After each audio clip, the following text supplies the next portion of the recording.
Welcome to the Dividend Talk podcast, episode 149. Five things we wish we knew when we started investing.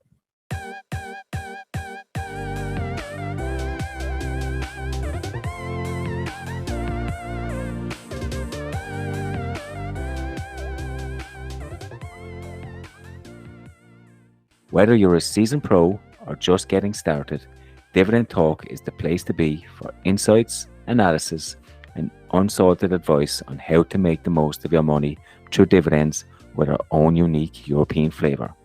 Oh, and don't forget to subscribe to our podcast and join our community on Facebook at Dividend Talk. See you on the inside.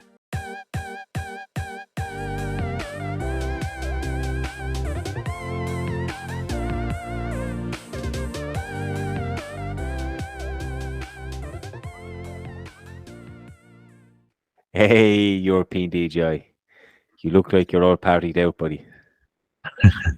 Yes, definitely. I had a rough week, let's call it like that, and yeah, I had quite some late evenings with, also some, I guess, some alcohol.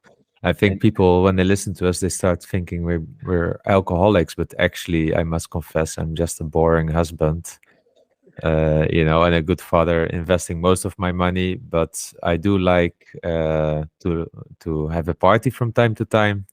Makes me feel young. So yeah, that's how it is, and I hope I get a good sleep tomorrow morning. Plenty of dancing, I heard. So you must be wreck tired. Yes, but I think this is enough about my private life. Yeah, let's stick to dividends. To dividends. um, yeah, let's move straight into the news of the week. So we don't want to talk about alcohol anymore on this show. Germany has entered a recession. I don't know if you heard that this week, which is interesting. We've been speaking about recessions for a long time. Obviously, Mhm. Germany is the largest market in the Eurozone, and they've gone into what's called a technical recession, which is obviously Yeah. based on the amount of quarters they have of negative growth. But it's strange, like I haven't really seen this impact too much in the markets, but even on the news, somebody posted a screenshot on Twitter the day that it was announced, Mhm. and everything and anything was trending except for actually Germany in a recession. It's like it just never happened. Yeah. Yeah, well, I think, Germany or maybe the US later, this is the most predicted recession ever, I think. Yeah, Oh, so if you look at it, the last decade, it was every time a recession was coming up, and now they finally have one. You know, Sometimes stock markets and the wider economy, they don't go in lockstep with each other, right? It might be already priced in and everything. Of course, technically, you mentioned because they probably come out of a really high growth numbers, right? So, look, for me, it is kind of part of a pattern at the moment. And by the way, the stock market is not jumping anymore, right? Like it used to do. I don't know. How is it doing, for instance, S&P 500? Is it now flat for the year or something like that? Or a few percent up or a few percent down? I think it's close to being up again, isn't it? Yeah.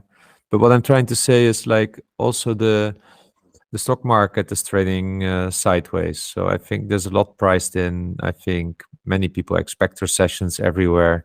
You know, I think what I saw the other time was also a chart how people are, how is it, consuming their savings mostly to stay afloat.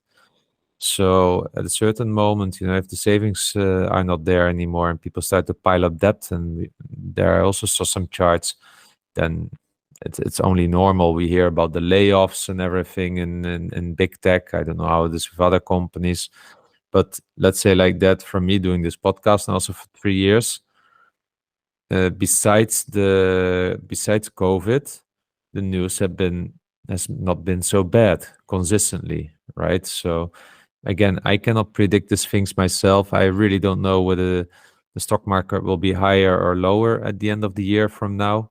I do know that my dividend portfolio will be up, so that's most important.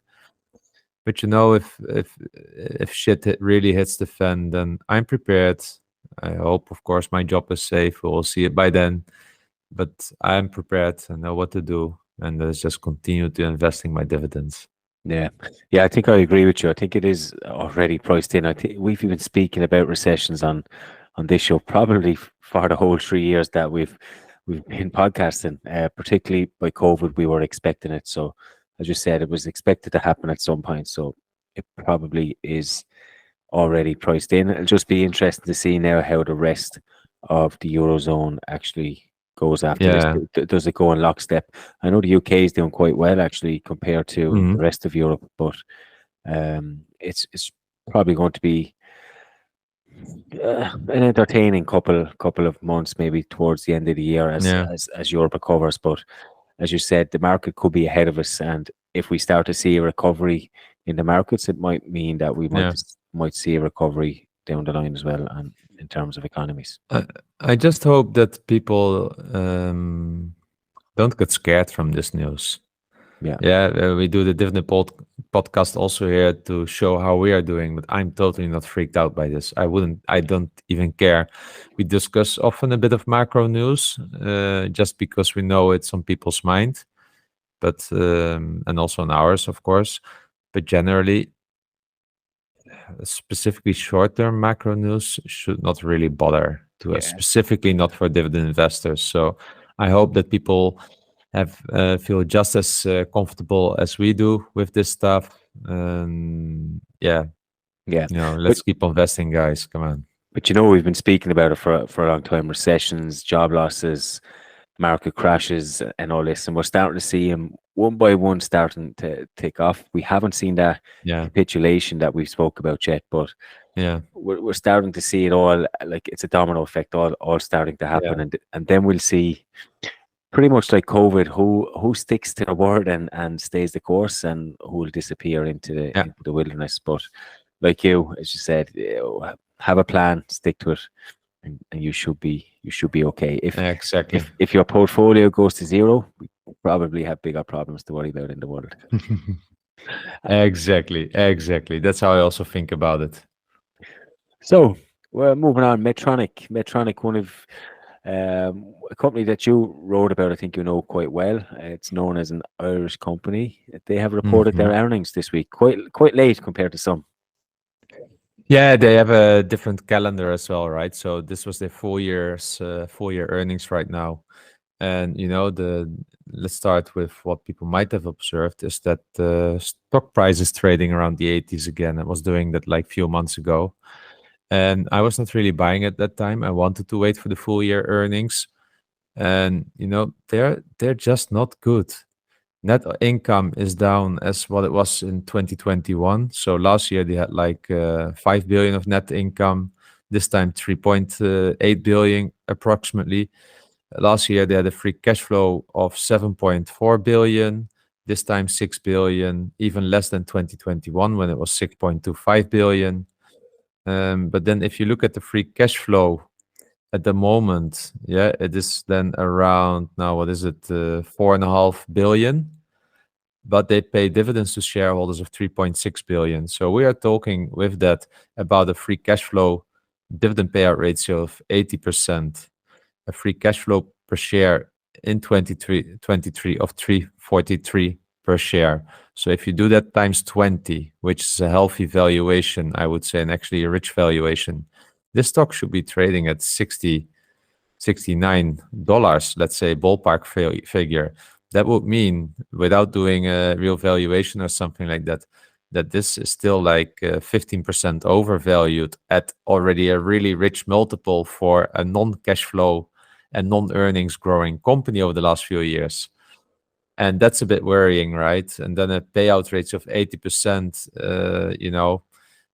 then if you look at it like that, it's no wonder that Medtronic also announced that they are only hiking their dividend by 1.5%. And I think this should be really a lesson for investors, our listeners, because I heard a lot of people like a few months ago also, buy Medtronic in the high 70s.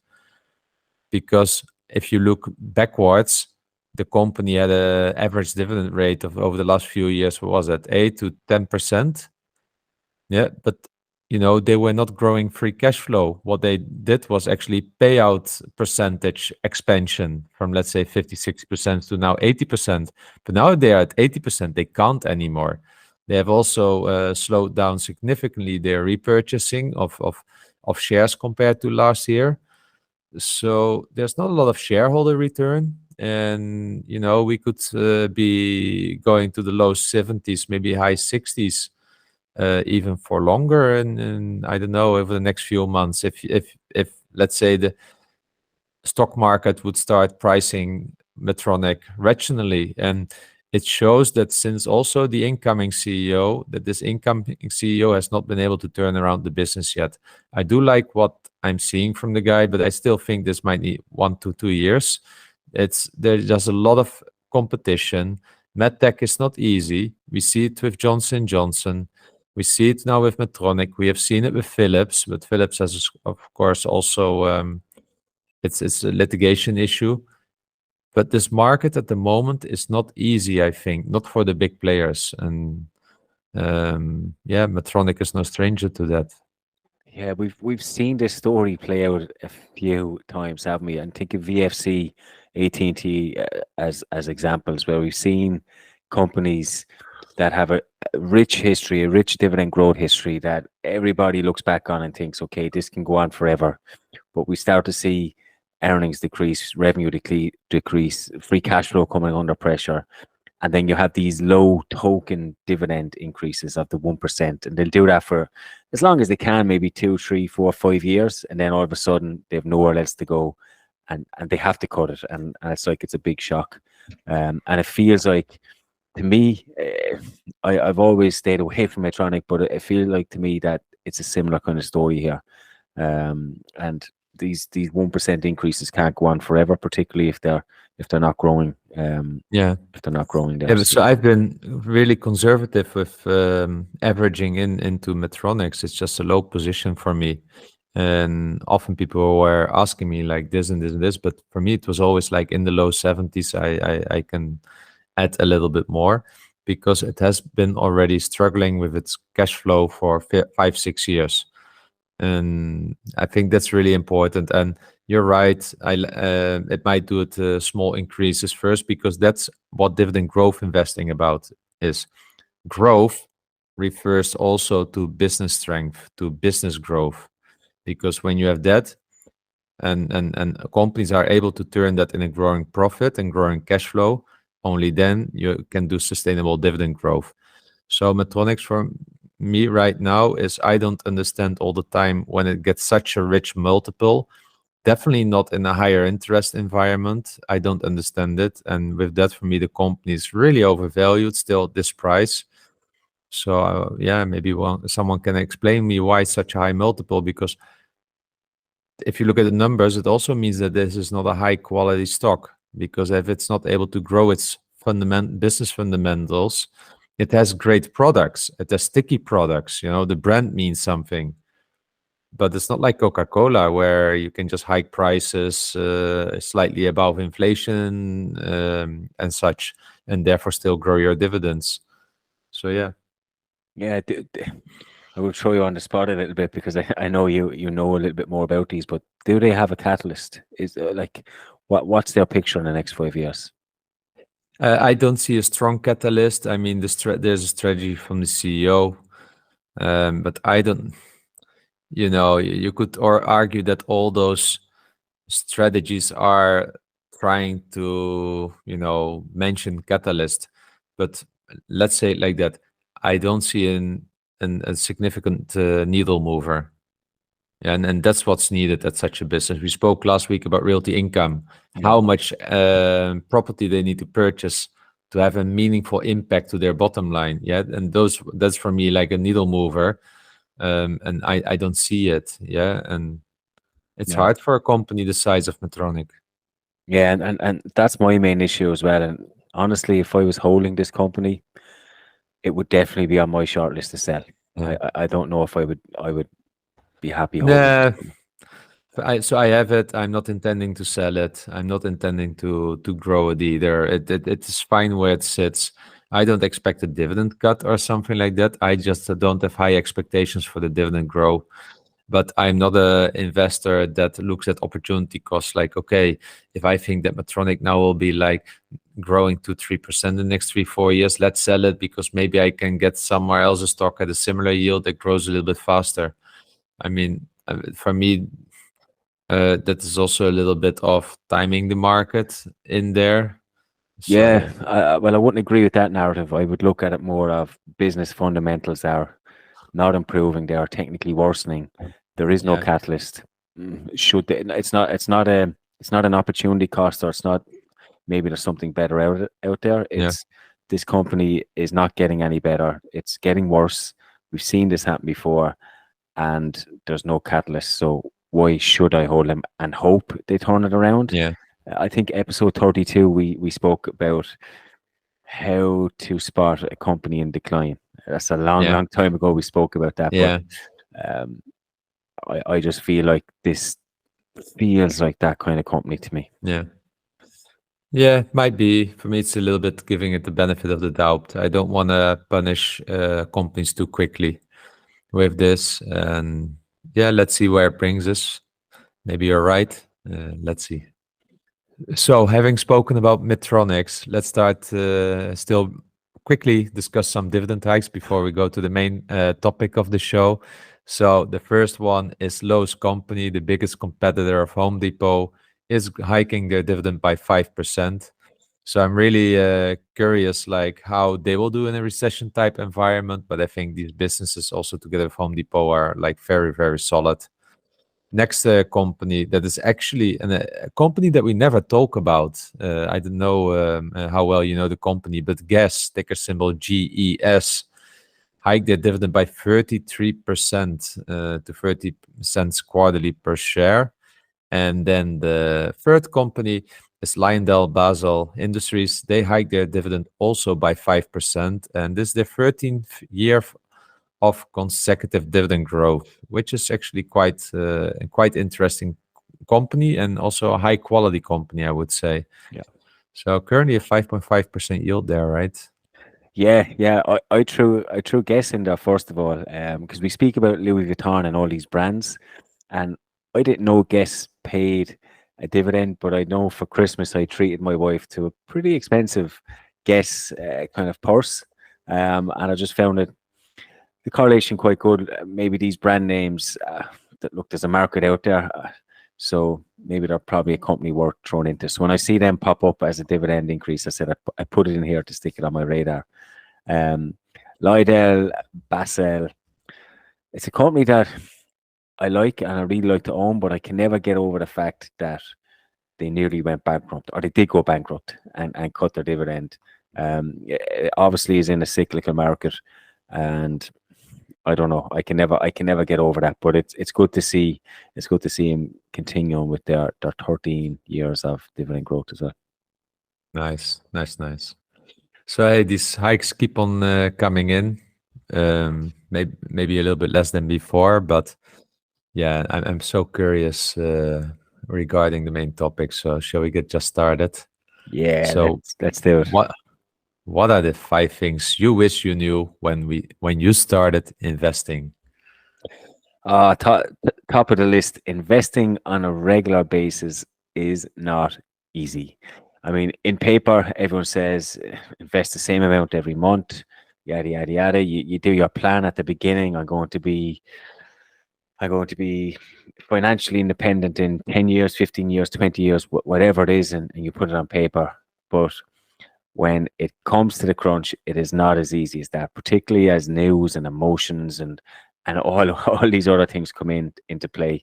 For example, we're talking about recessions and market crashes on this show for a long time, which we said earlier.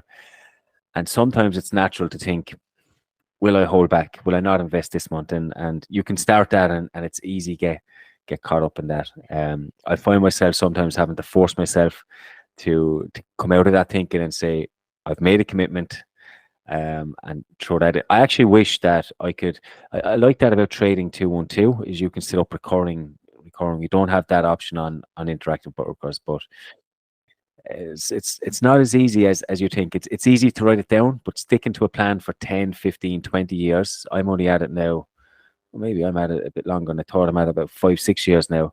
Um, and sometimes it can be a struggle. So certainly over a long time span, it's not as easy as you think to invest every single month like clockwork. Yeah, and it's funny that you say that because it's exactly the same thing that I have number one. And I put it actually in the category of timing the market. Yeah, So yeah, I was definitely in the first 2, 3 years timing the market, and I'm just checking at my statistics. For instance, in the year 2016, I really didn't add a lot of investments. It's almost a shame what I invested in those years, and I truly remember that 2016 because you know the stock market felt so rich, yeah. But for instance, even in 2014 when I started, we came just out of the Greek debt crisis, and I felt like many countries will probably collapse, fear mongering a lot, right?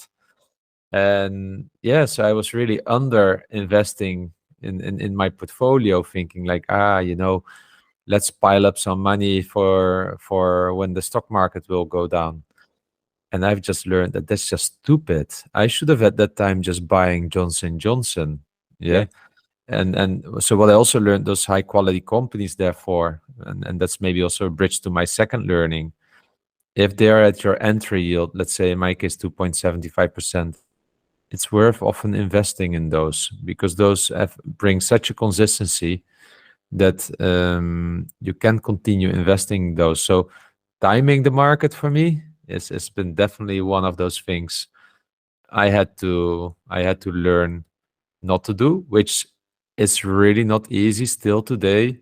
It's easy to fall into the trap of thinking like, let's see what June will do if you're in May. yeah. But I mean, news is inherently negative anyway, isn't it?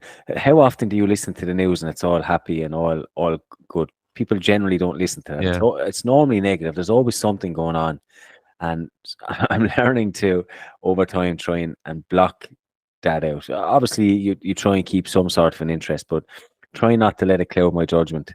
And yeah, it's hard. Like you have this thing about the US debt ceiling now that they're talking about, and yeah, if that don't go ahead, the market's going to crash. So naturally, this month it's May.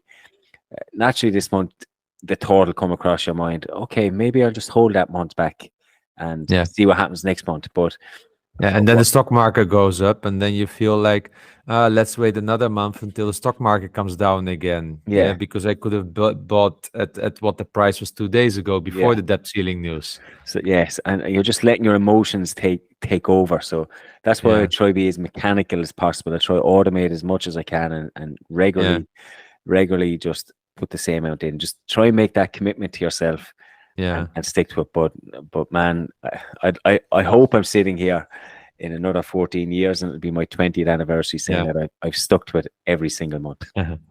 Yeah, and before we move to the next, let's say, learning, right? What I am also suffering from, and specifically in the beginning, is that when you ask book recommendations on social media or you read about book recommendations, what do people tell you? Like dividend single best investment, or One Up on Wall Street, or Buffett book, or the other dividend relating books.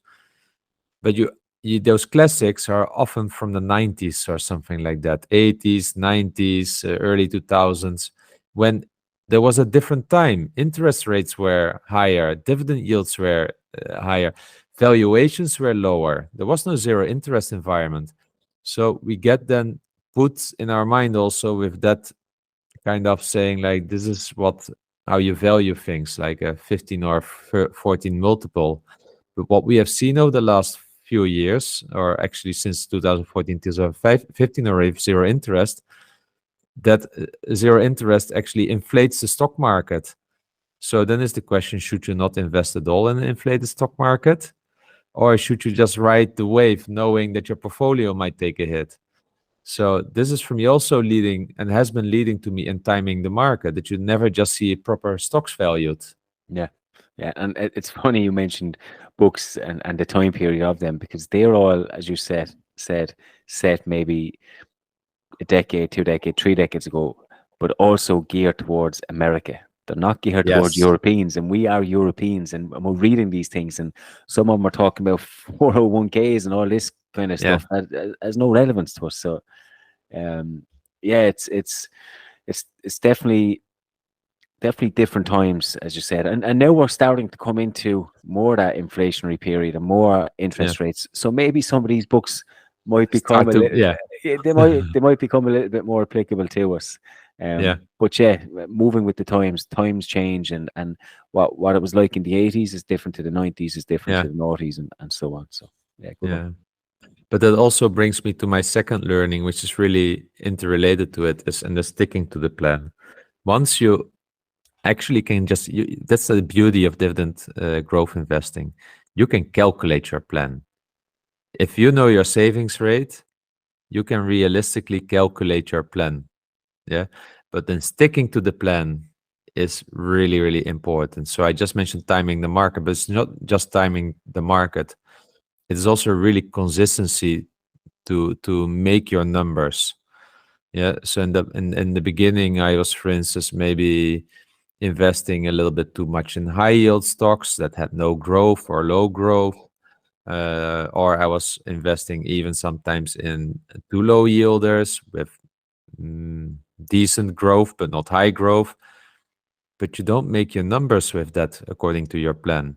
So that's why in my screen, I really have this 2.75 really strictly. Yeah, but then there needs to be proper dividend growth behind it. And I'm calculating 6% annually.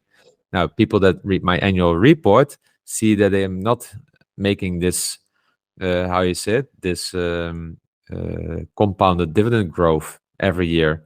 And the reason for that is I have a few companies in my portfolio that are high yielders and low growers, or even no growers, like Omega Healthcare. So that's why I don't make the number, but it's still okay for my plan because I've got a higher yield portfolio at the moment, and due to that also. But sticking to the plan, and one thing that really helped me, Derek, you mentioned automation, and the automation is not so much like for me like investing it in kind of a pie, but the automation for me is like pay yourself first. Once the salary hits to the account, put the money already that you need according to your plan on your brokerage account, and then it's gone. Yeah, you cannot touch it anymore because you also invested then as quick as possible. And that's been really helping me to stick to my plan. Really, really helpful. Yeah, it's a good one, because similar to that, my one is set realistic expectations, and it's good you mentioned stick to your plan, make a plan, and you can calculate what you learn, and when you can retire, and so on. But I think you need to be realistic as well. It's easy to sit down in the beginning and think, I'm going to hit a 60% savings rate. And you could be there, you could be married with no kids, for example, or you could have no mortgage at the time, or you can have lots of different scenarios where that might be possible in that moment. But is that possible over the long term? And I remember when I sat down, I thought I would reach financial independence by 10 years. And I don't think it will. I think it'll be closer to 15 years. And even in terms of that plan, you're probably going, okay, if I invest in 5% yielding companies, 6% yielding companies, I'll get there quickly, and so on. So I just think you need to, at the time, as I said, I gave myself too short for time span. I was probably going to go for higher yielding companies. I was probably going to try and save a lot more than what I'm doing. But at the same time, I'm saving pretty much close to 40%. If I go any more than that, I'm taking away from my kids, my wife, and from what they want to do. So I don't want to do that either. So Yeah. I think just being realistic, setting a plan is definitely important, but keeping it realistic, I think, is also just But as how do important. you know what is realistic when you start investing? So in terms of, say, what I can save, I generally, eh, at the time I was basing that I would probably save 60%, but I was ignoring stuff like kids activities, and so on. So I just reduced that 40%. I know at 40%, my kids can do whatever they want. pretty much. My wife can do whatever I want.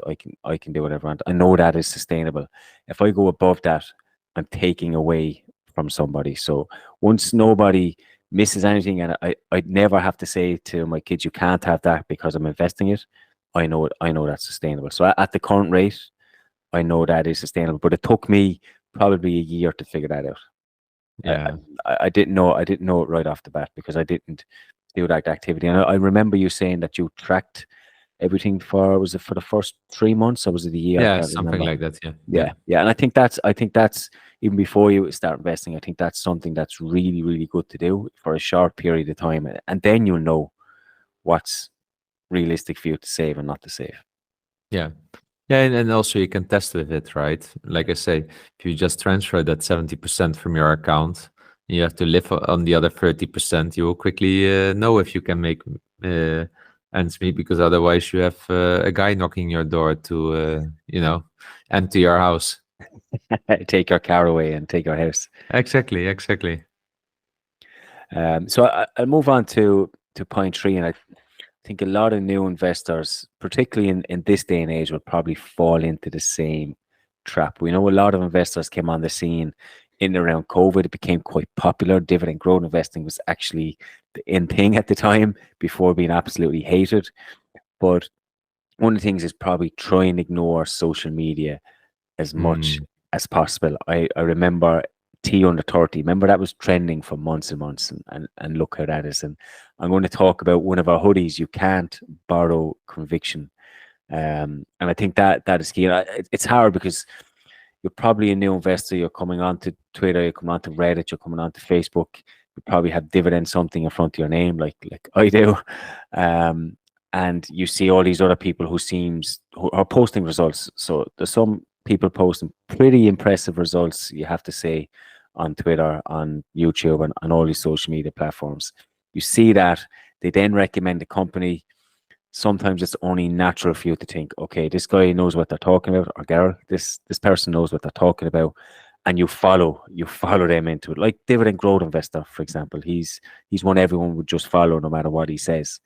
But as we found out, you can't borrow conviction, and if you own the likes of AT&T, say Philips, or even VFC, you're probably paying the price for that now. So I think that's probably one of the biggest things that I learned is ignore Twitter, ignore social media. So I must confess that it has been always a bit easy for me, but I've been buying. I was following Jason Fieber in the beginning, and I was also buying stocks that he was writing about, but I didn't do my own homework. So when you say you can't borrow conviction, also means do your own homework. Yeah. So I should have more, I said, learned how to be able to do my own homework in the beginning, because everything that someone like Jason Fieber says makes common sense. Yeah, but for instance, I bought Kinder Morgan MLP, and it was like a toll gate system, how it was being sold. So dividends are safe, until there was no oil coming through the pipeline anymore. And then it's not a matter of toll gate. There's just nothing coming through.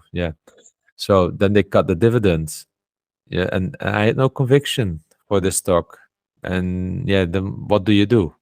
So you think of those times, and you have the likes of Jason Fieber who were online at a time when not as many people are active online at the moment. There were probably a handful of people. You could probably count them on two hands. It was still a relatively small community compared to now. And on Twitter, there was not such a shite like now. So now you have younger people coming in that are used to social media, that are following people on TikTok, and they're seeing all these.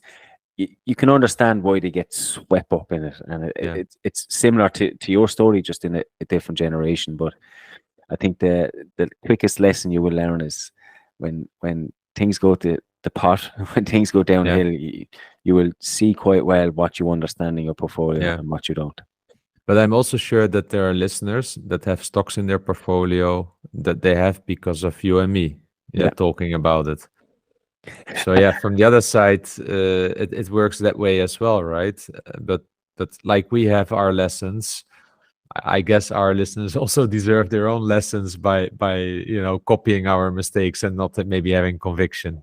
Yeah, but to be fair, I think we're quite open and saying do not copy us. Certainly, do not do not copy anything Yeah, I do. I think that is important to say that, because I think you're right. We do speak to a lot of people, and you can get listeners, and when they're talking through their portfolios, sometimes they match what we're thinking or what we've said, and it's I find it quite funny when I hear it back sometimes, but it is quite real too, and I think it is important that everyone yeah. does their own homework, because at the end of the day, we're just two guys who look. We want the best for us, because Mhm. it's our money. We're putting our money into these. We have skin in the game. Yeah, but it doesn't mean we're going to be right. I mean, we want to be right, but it doesn't mean Yeah, we're going to be right. yeah. Um, and And and that yeah, is also maybe then important what I had to learn, and that's really a learning now that I didn't know yet in the beginning, is the importance of dividend safety. I really underestimated that in the beginning. I was not even aware of it. I mean, you hear sometimes dividend safety, but what does it even mean? Yeah, so to get that understanding was really important. And dividend safety for me is not just a payout ratio. Yeah, yeah, because there can be companies with a good payout ratio, but if they have a poor balance sheet, think about the real estate investment trust sector. Yeah, yeah, we know that the top quality rates are doing pretty well, but many of those let's say had an 80% payout ratio, or even Castellum. Yeah, they had a 50% payout ratio, Castellum, and then the balance sheet was so, let's say. Interest rates shoot up, boom, they're in trouble. yeah, Yeah. So it just also shows you that dividend safety is based on the industry risk that the company is dependent on, let's say. And in this case, it's like their business model. Secondly, it's then dependent on three financial statements. Do they have a proper income, the earnings? Do they have a proper balance sheet? And do they have a healthy cash flow, let's say, that's growing? And that's why it's also really complex to calculate the dividend safety. But guys, dividend safety is not just the payout ratio. The payout ratio is a screener. If it's high, it should already ring bells. But if it's low, it doesn't mean that the bells also shouldn't yeah, ring. Yeah. yeah, yeah.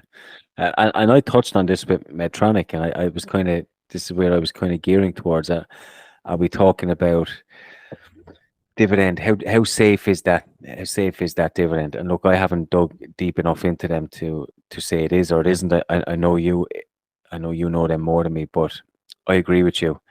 You have to know the three balance sheets, and my learning number 4 was that there are no shortcuts, and you can read all the articles you want on Seeking Alpha. You can read all the articles you want on your blog and my blog, but there is no shortcuts to actually digging into those annual reports and understanding what's in those annual reports.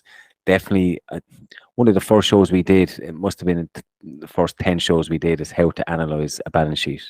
And we found that important enough to be one of our first ever shows at the time. So I can't I can't overstate how important that is to understand the balance sheet, and especially in terms of dividends.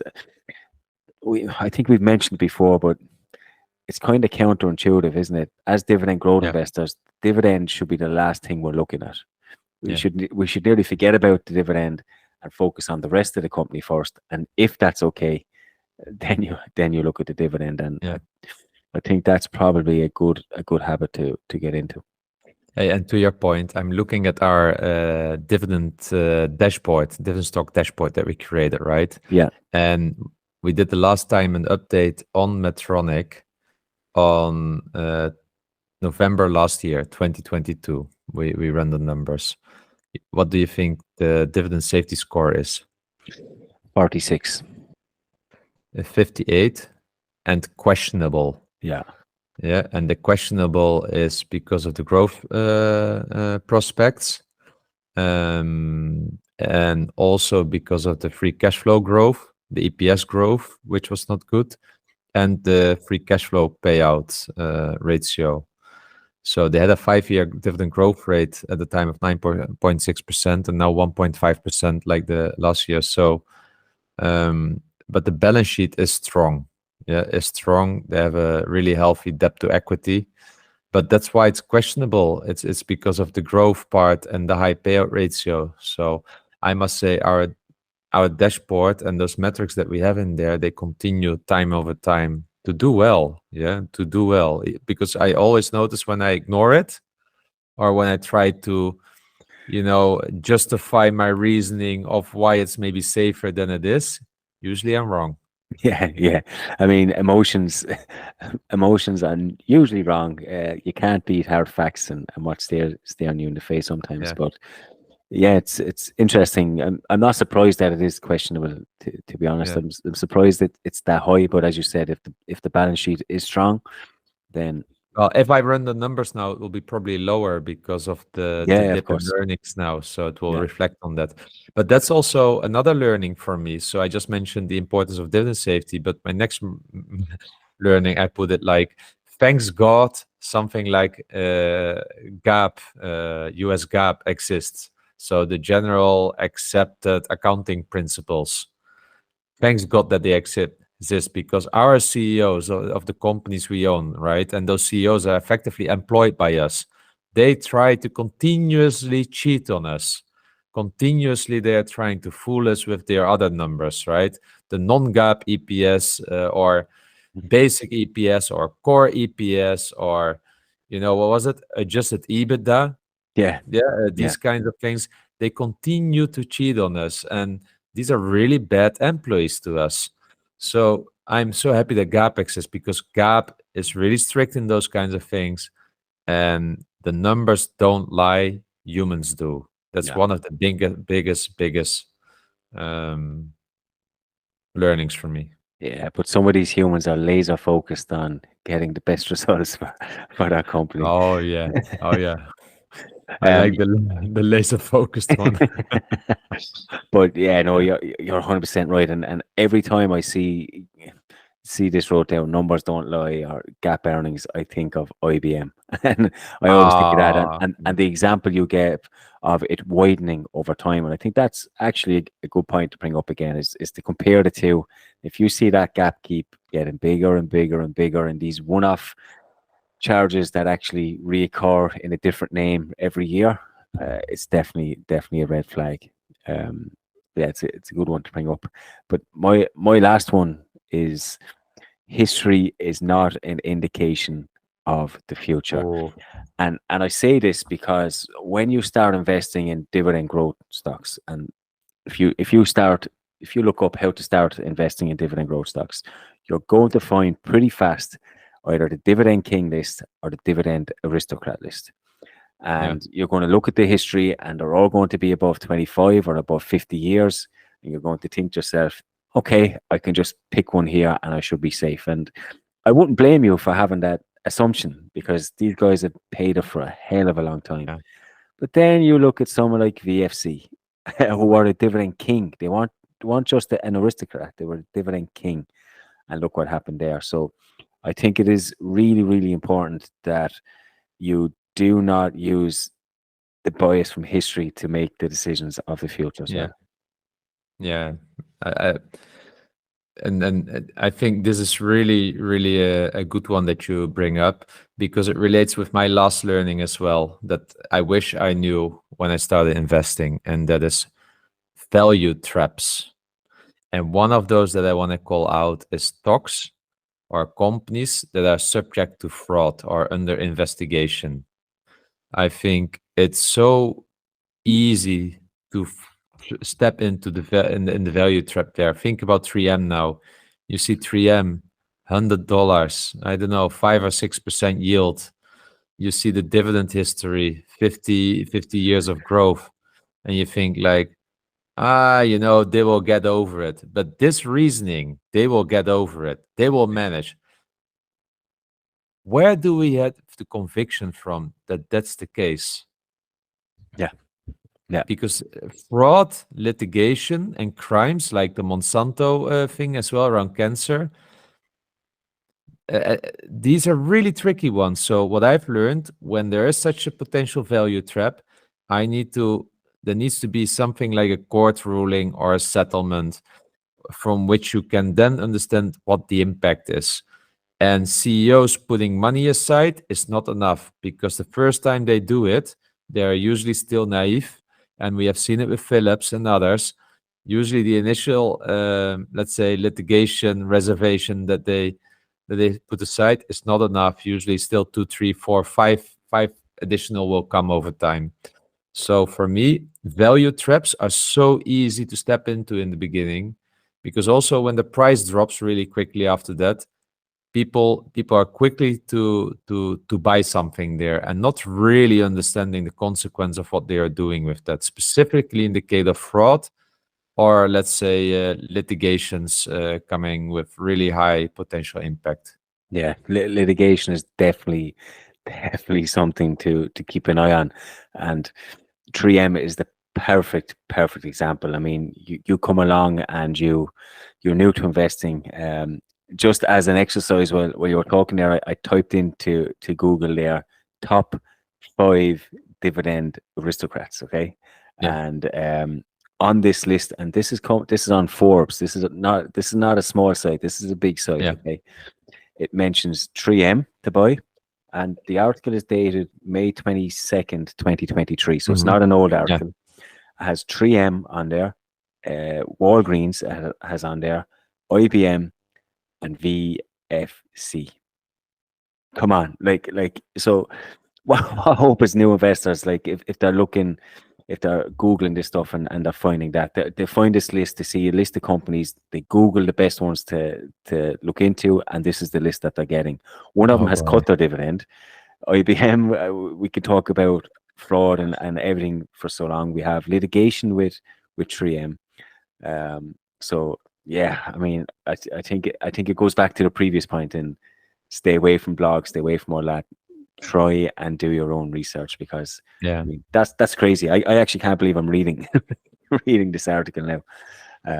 But if I was new to this, I would look at that list. I would see someone like 3M. They have the highest yield on this list. They have 6%. So they're actually top of this list. They're recommended by Forbes. Yeah. I might go, I'll do it. I might read a little bit about them and say litigation, but they got a 51 year history. I'll buy them. They're sitting under $100.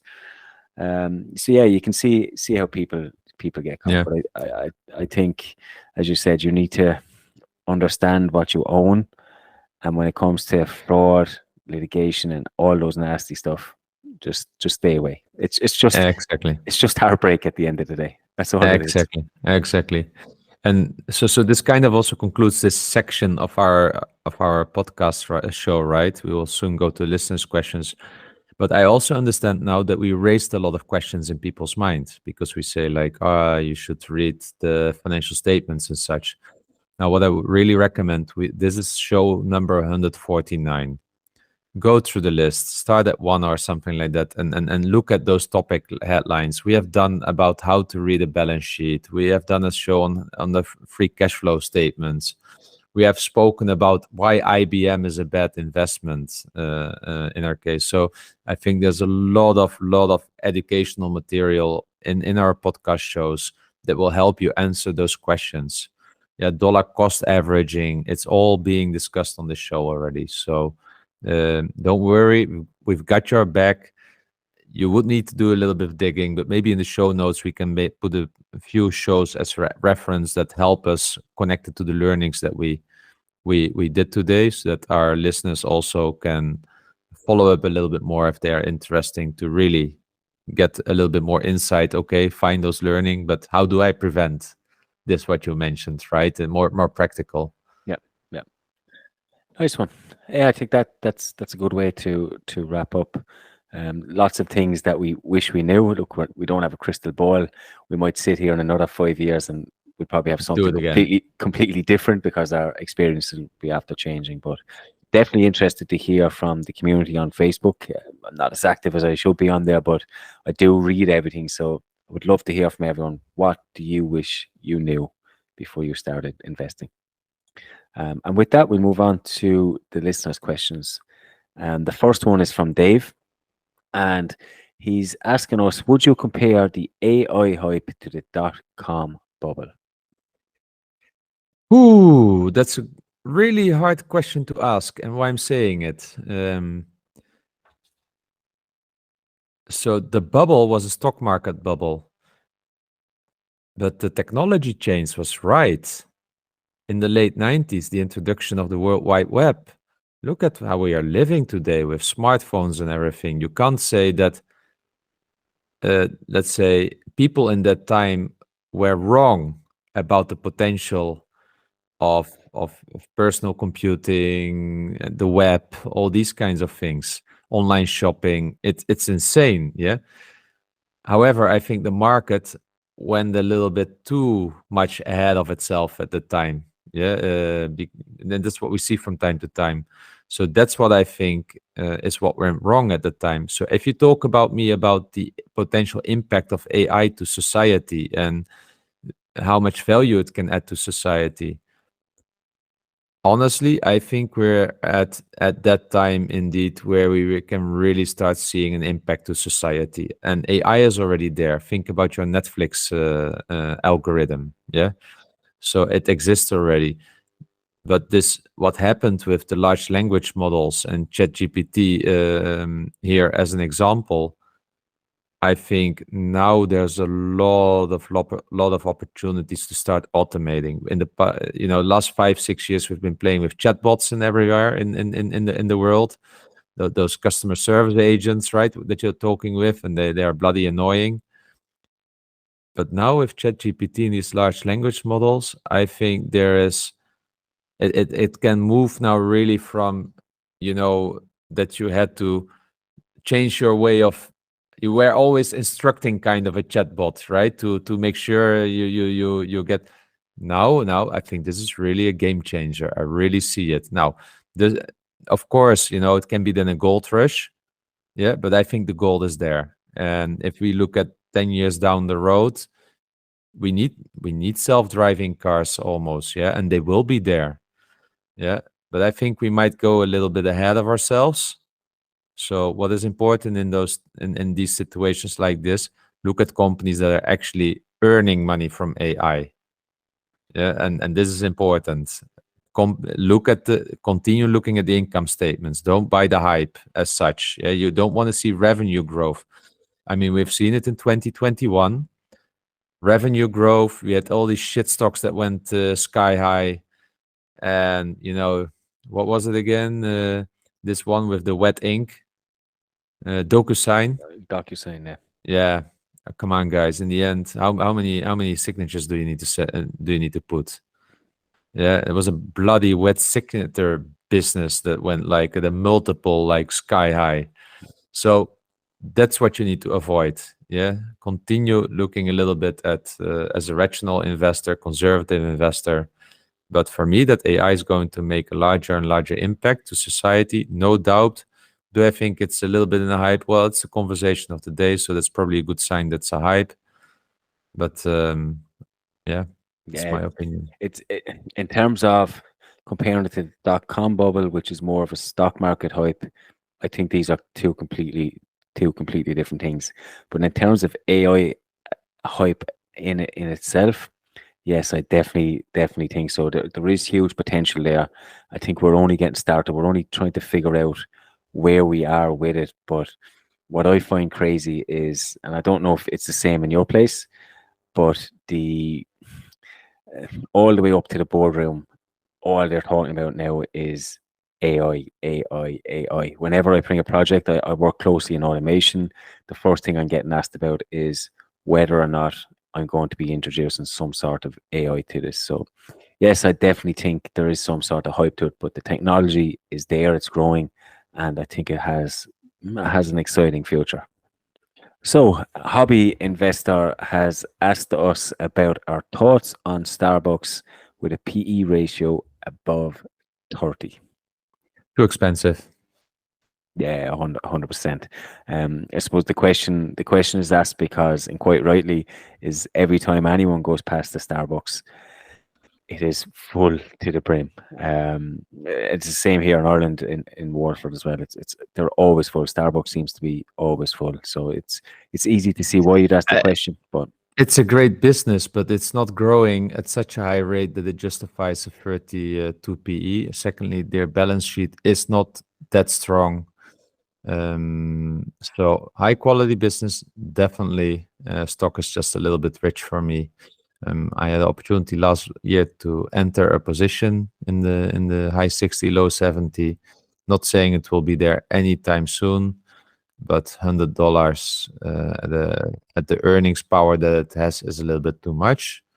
But if you want to buy it and put it on the shelf for the next 20 years, I think whether you pay a 30 PE or a 20 PE will not matter that much. I look at it more like there are more attractive stocks elsewhere generally. cool. Herman has asked us our thoughts on Signify, ticker symbol LIGHT, as a dividend growth stock. Yeah, oh, Signify. That's really, really, really an interesting one. So maybe for the users that don't know it, Signify is a stock as a spin-off from Philips. Every stock that got spun off by Philips has been doing better than the parent company. They are effectively one of the largest producers in LED lights, in lamps, effectively all the bulbs there. And this company, is going up and down all the time. I mean, up and down, not in the volatility of Bitcoin. Ticker symbol, by the way, is LIGHT, LIGHT.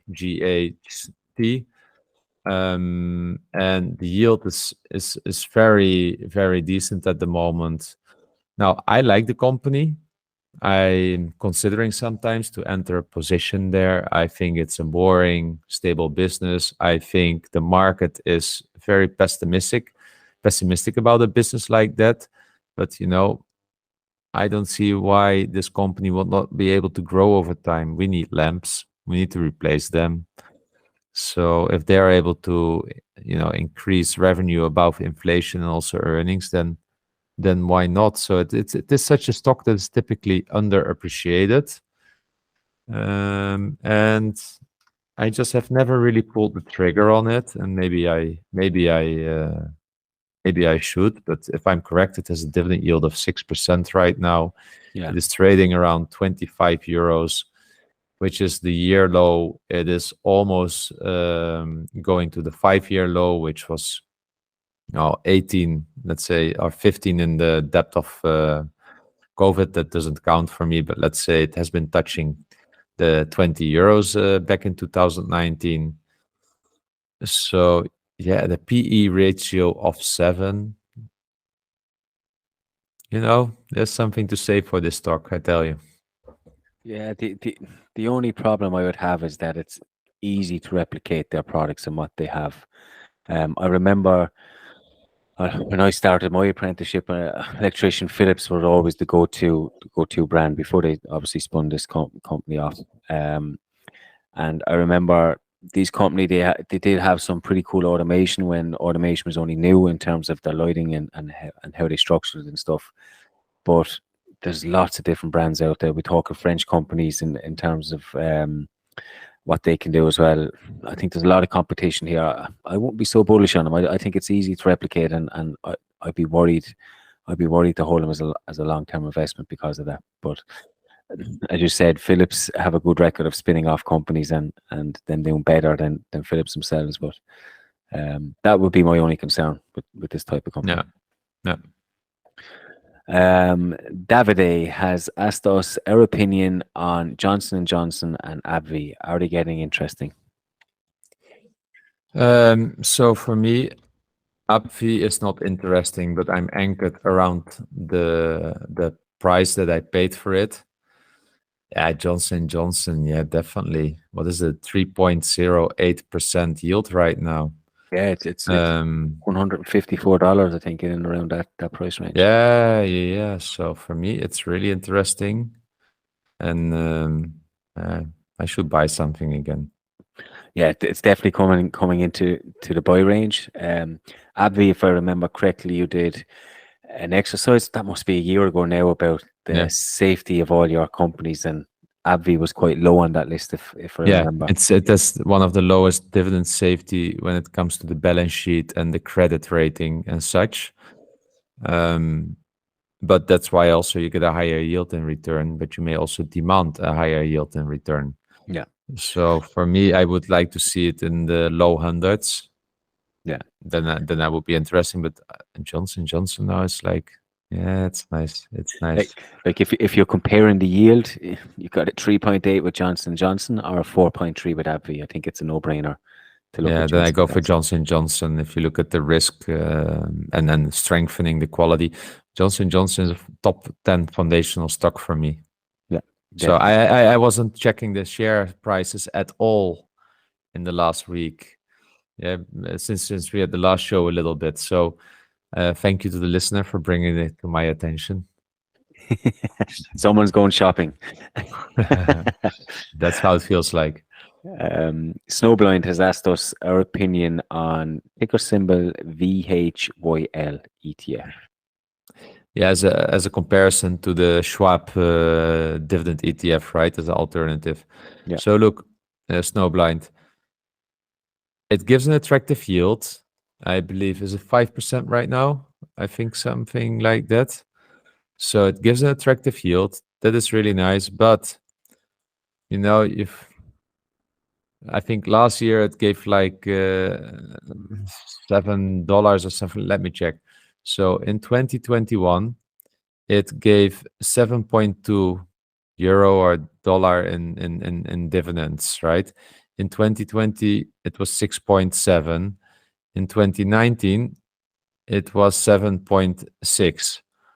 So what does this tell you? The dividend income is not stable. It goes up and down. Yes, so you cannot count on the dividend being higher next year. Now, it did have a dividend CAGR for 5 years of 6%. When the last time I checked, it was in the end of 2020, so 2022. So this is not the latest and greatest data on the last two dividend payments.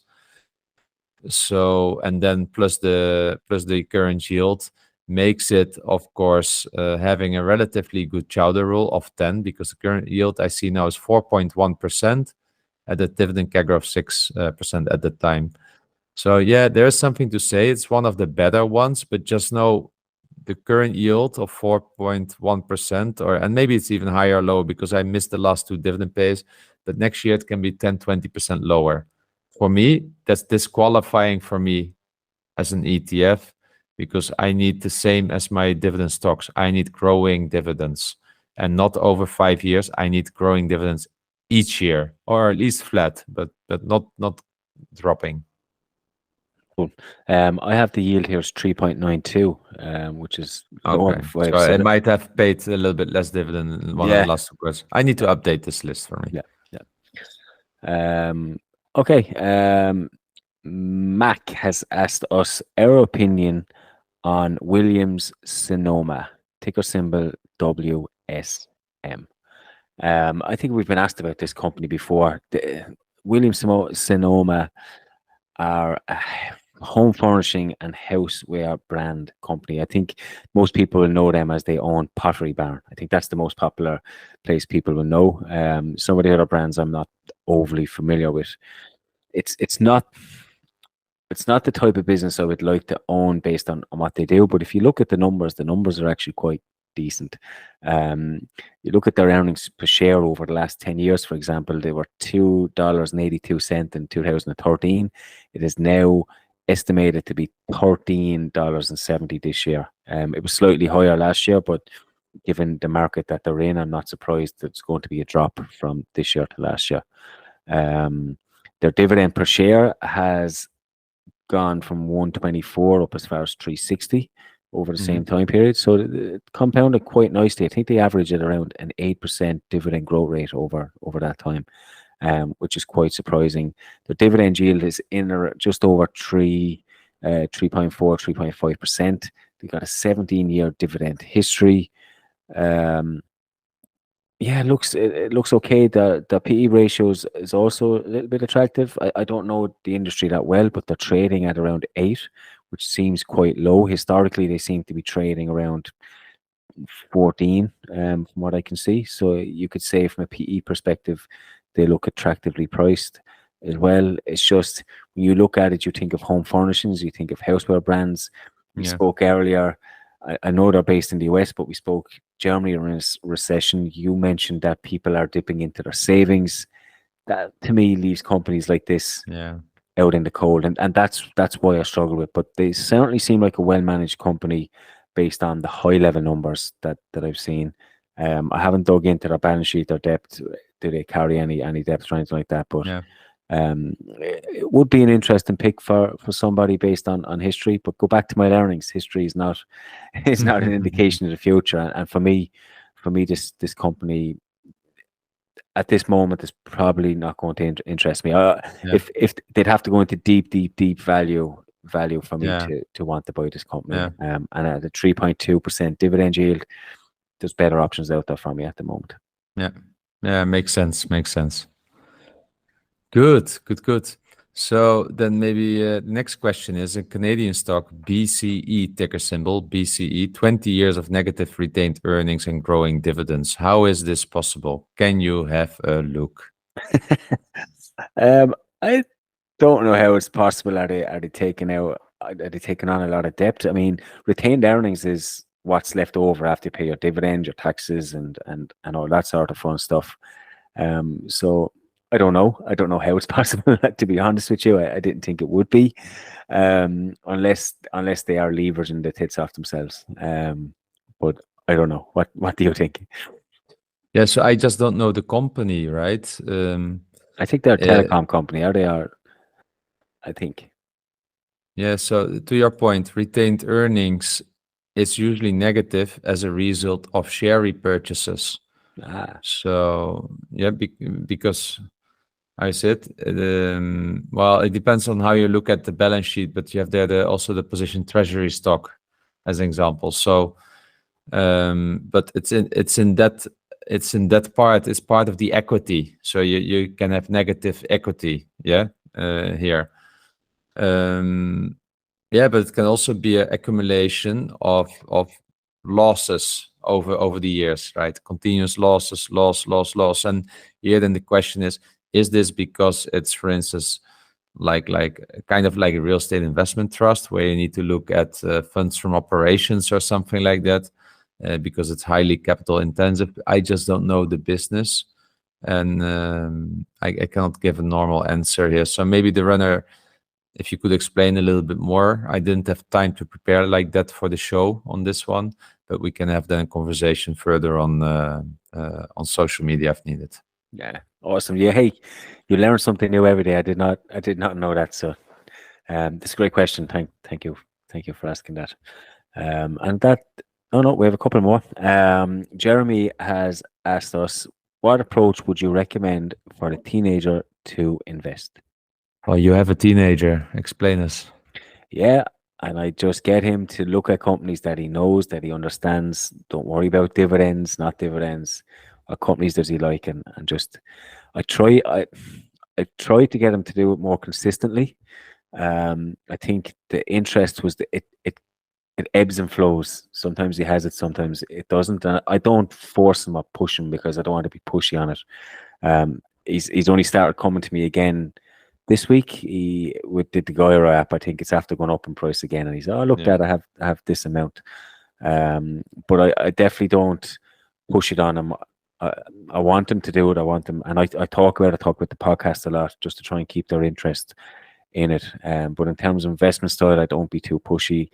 They can make every investment could be a mistake at this stage. It does not matter. It's just about going through the process of getting the basic understanding and building that up over time. So when they are adults, they will be in a much better place than I was when I started. Nice one. And then the last question for you is from Will Ryan, and he recently noticed that as an Irish investor, he doesn't seem to be charged any withholding tax for UK stocks. Is there a catch here? Yeah, you still have to pay your taxes. So it's not like when you invest in US stocks, you have to pay a withholding tax and then you pay the rest to the revenue. In this instance, you will have to just file that and you pay tax with the revenue.